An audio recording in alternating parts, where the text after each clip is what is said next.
Bonjour et bienvenue sur Alpine RC. Aujourd'hui, nous allons parler d'options pour le Orlando Hunter Trophy Truck, le X02. Je vous présente dans cette vidéo 3 kits vous permettant de remplacer les pièces plastiques d'origine de votre Trophy Truck, à savoir qu'il en existe d'autres disponibles sur tiny44.com. Le premier kit que je vous présente, c'est le kit châssis qui intègre la partie inférieure de votre châssis qui permet de rajouter de la rigidité et de la solidité. Donc voilà, en aluminium, une qualité satisfaisante.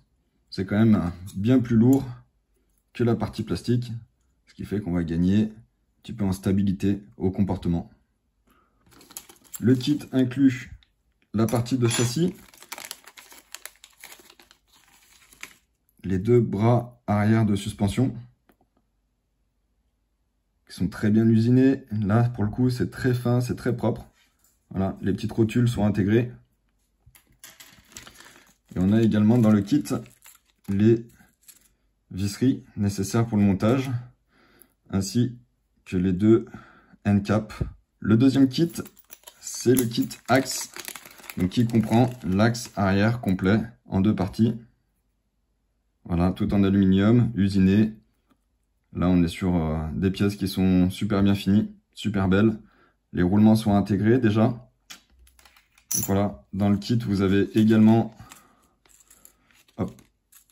la visserie qui est incluse avec des petites rondelles de calage, ainsi que le support haut pour les rotules. À savoir que ces options sont disponibles soit en couleur grise, comme ici, mais également en rouge anodisé. Et la dernière option que je vous présente aujourd'hui, c'est le MG2 560, qui est le différentiel compatible pour le Trophy Truck. Voilà, le différentiel qui va remplacer directement l'axe rigide d'origine. Et on va voir au niveau du comportement, ça devrait apporter quelque chose de plus précis, de plus facile à manœuvrer. Donc le test à suivre très prochainement. Allez, c'est parti pour le montage. Je passe maintenant au montage de l'axe avec le différentiel. Comme on peut le voir ici, le différentiel a un léger jeu une fois positionné dans son logement. Afin d'éliminer ce jeu, je vous conseille d'utiliser les petites rondelles de calage qui sont livrées avec le kit. Le calage s'effectue entre le différentiel et le roulement. Là, on voit qu'il n'y a plus de jeu. Veillez bien à ce que votre roulement soit bien enfoncé dans son logement à ce niveau-là, sinon vous n'arriverez pas à fermer votre axe.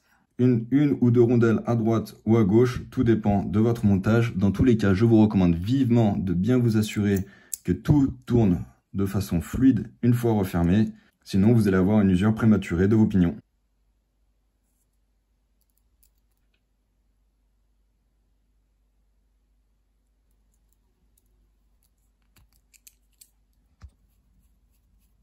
Et voilà, c'est terminé pour le montage de l'axe. Le montage des bras avec de la petite vis métrique qui va venir se fixer dans les filetages des end caps. Les bras sont montés. Et voilà, les pièces sont montées. J'ai plus qu'à refermer le capot. Et le montage de mes options seront faites. Petit détail technique, mais la plaque de châssis a des trous oblongs, ce qui fait que les perçages tombent pile en face des fixations du châssis. Bien vu. Et voici le résultat après le montage. Donc c'est très bien ajusté, montage facile, les filetages étaient bien faits, rien à dire à ce niveau-là. Il n'y a plus qu'à remonter les roues et on va faire un petit essai. Fonctionnement du différentiel impeccable, c'est fluide, pas de point dur.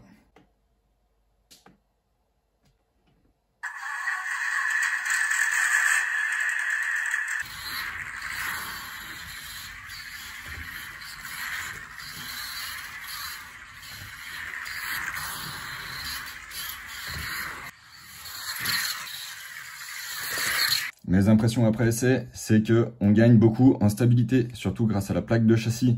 Le différentiel permet également d'avoir un contrôle bien meilleur dans les courbes, dans les trajectoires, surtout sur les surfaces qui adhèrent.